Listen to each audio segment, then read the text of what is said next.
রমজান মানে তো ভাজা পোড়া সবসময় খাওয়া হয়, কিন্তু এই ভাজা পোড়ার মাঝামাঝিও কিন্তু আমাদের একটি স্বাস্থ্যসম্মত রেসিপি রাখা দরকার, যা ইফতারের আইটেম দিয়ে করা যায়। আসসালামু আলাইকুম প্রিয় দর্শক, ওয়েলকাম ব্যাক টু সাফি কিচেনে। আজকে আমি করে দেখাবো একটি স্বাস্থ্যসম্মত ইফতারের রেসিপি। আর সেই রেসিপিটি হচ্ছে দই ছোলার রেসিপি। চলুন দেখে আসি সম্পূর্ণ রেসিপিটি।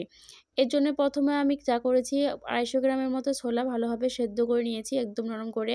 এরপর একটি প্যান বসে দিয়েছি চুলায়। এতে দিয়ে দিলাম রান্না করা রেগুলার সয়াবিন তেল এবং আস্ত জিরা। এবার তেলটাকে আমি প্যানে ভালোভাবে স্প্রেড করে নিব। এর মাঝে কিছু আজওয়াইন আমি ভালোভাবে হাতে তালুতে ঘষে দিয়ে দিয়েছি। দিয়ে দিলাম 1 টেবিল চামচ পরিমাণ আদা রসুন বাটা, দুটা মিলে দিয়ে দিয়েছি। এটা ভাজা হয়ে গেলে দিয়ে দিব তেঁতুলের কাঠ। তেঁতুলটাকে আমি ভিজিয়ে রেখে এর কাঠটা বের করে নিয়েছি। এইবার এই তেঁতুলের কাঠের মাঝে আমি মশলাটাকে খুব ভালোভাবে কষিয়ে নিব। মশলাটা যখন কষানো হয়ে যাবে, এর মাঝে সেদ্ধ করে রাখা যে ছোলাটা, সেই ছোলাটা দিয়ে দিব। ছোলাটাকে আমি দিয়ে দিলাম। ছোলাটাকেও তেঁতুলের কাঠের সাথে ভালোভাবে নেড়েচেড়ে কষিয়ে নিব।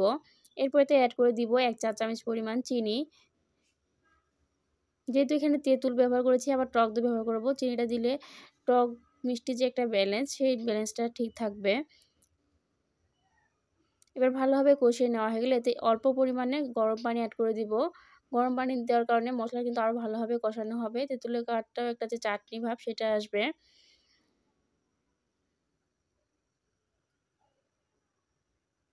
আর পানিটা শুকিয়ে গেছে, খুব বেশি শুকাবো না, এভাবে এটাকে নামিয়ে রাখলাম।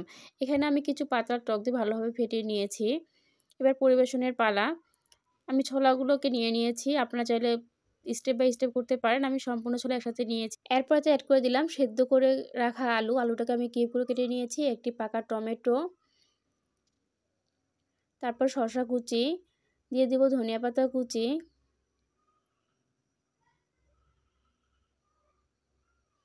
এবং দুটো কাঁচামরিচ কুচি এবং পেঁয়াজ বেরেস্তা। আপনারা চাইলে কিন্তু এখানে কাঁচা পেঁয়াজটা ব্যবহার করতে পারেন। যেহেতু এটা আমি ইফতারের সময় সার্ভ করব এবং ইফতারের সময় কাঁচা পেঁয়াজ খাওয়াটা ঠিক আমার কাছে ভালো লাগে না, এই কারণে আমি এখানে পেঁয়াজের বেরেস্তাটা ব্যবহার করেছি। এরপর এতে টক দইটা দিয়ে দিব। এখানে কয়েকটা নিমকি আমি এভাবে ভেঙে দিয়ে দিয়েছি উপরে। আপনারা চাইলে এখানে যে কোনো পাঁপড় ব্যবহার করতে পারেন। এবার সমস্ত উপকরণ একসাথে মিশিয়ে নিব। বাস তৈরি হয়ে গেল আমার দই ছোলা রেসিপি। রেসিপিটি যেমন স্বাস্থ্যসম্মত, ঠিক খেতে তেমন মজা। আমার কাছে কিন্তু এটা খুব ভালো লাগে। আশা করি আপনারা একবার ট্রাই করবেন এবং ভালো লাগলে অবশ্যই কমেন্ট বক্সে জানাবেন। আর যারা আমার ইউটিউব চ্যানেলটিকে এখনও সাবস্ক্রাইব করেননি, অবশ্যই সাবস্ক্রাইব করে পাশে থাকবেন। আল্লাহ হাফেজ।